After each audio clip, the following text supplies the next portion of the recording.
Let's get some insights about the PUV modernization program. We have with us Ka-Obet Martin, President of Pasang Mazda, with us on the line. Ilan na po sa hanay nyo ang nakapag-consolidate na?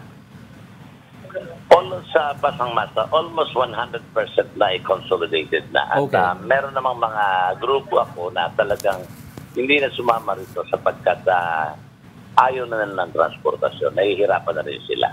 Lalo itong mga lumang sasakyan, talagang during the pandemic time, ibinenta at yung iba naman talagang binakal na lang, dinala na lang sa mga kiluhan, binenta na kanya. Marami ang hindi na nag-consolidate at hindi na sila sa ito ipagpatuloy ang hanap po ng transportasyon.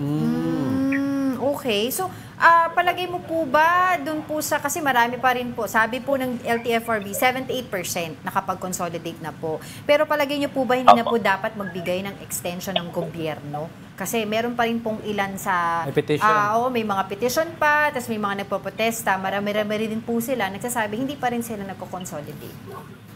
Actually, Ma'am Angela and Diego, no, itong programa ito nagsimula ng 2017. Right. Marami ng extension ng ginawa dito. At kung matatandaan natin yung deadline December 31, 2023, in-extend ng Pangulo yan hanggang ngayong araw na ito. Yes. And during our meeting with the President about 2 weeks ago dito sa San Juan, yung summit meeting, ako mismo ang nagsalita sa Pangulo na tuldukan na ito. Sapagkat na, alam mo, Angela and Diego, hindi naman puro tayo po pwede puro extension. Ang sinasabi namin sa mahal na Pangulo, paano kaming nasa 78% na nag-consolidate, sumunod sa programa ng gobyerno, ba't natin i-indicate ng only few? Yes. Kanya, gobyerno po ay tinuldukan na ng Pangulo at sinabi na rin siya ng Pangulong Bongbong Marcos, there will be no extension regarding consolidation. And that is until today, ma'am. Okay. And that's it.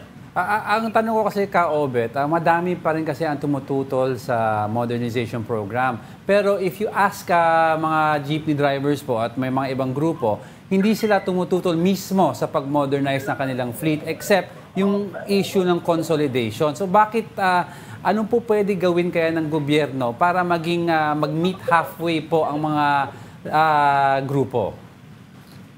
Alam mo, Diego, Ma'am Angela, no? Kung pag-aaral lang lamang man nilang masusi ang consolidation process, maganda po ito Okay.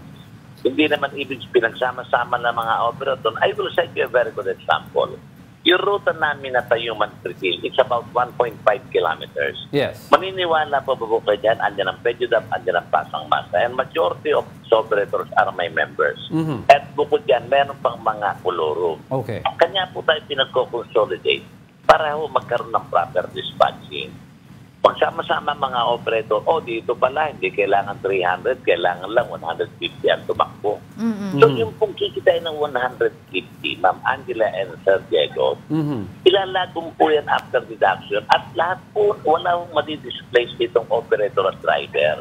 Okay. Hatiin po after deduction of expenses, meron silang tatanggapin sa cooperative or corporation. Maghati-hati po ang mga operator na yan. Because they are also the stockholder if it is a corporation. At kung ito naman po yung cooperative, sila din po ang mga member niyan. So inaayos lang po natin, mabuti, proper dispatching, wala na yung agawan, wala na yung maiiwasan ng traffic, maiiwasan po natin yung aksidente na talagang kailangan na maisayos sa pagmamaneho sa daan at lulok po ang trapiko sapagkat kung 300, 150 bibiyahin, bukas naman yung another 150. Kanya hindi ho mawawalan ng kita. Isang income din po ang babalik sa mga operator at driver.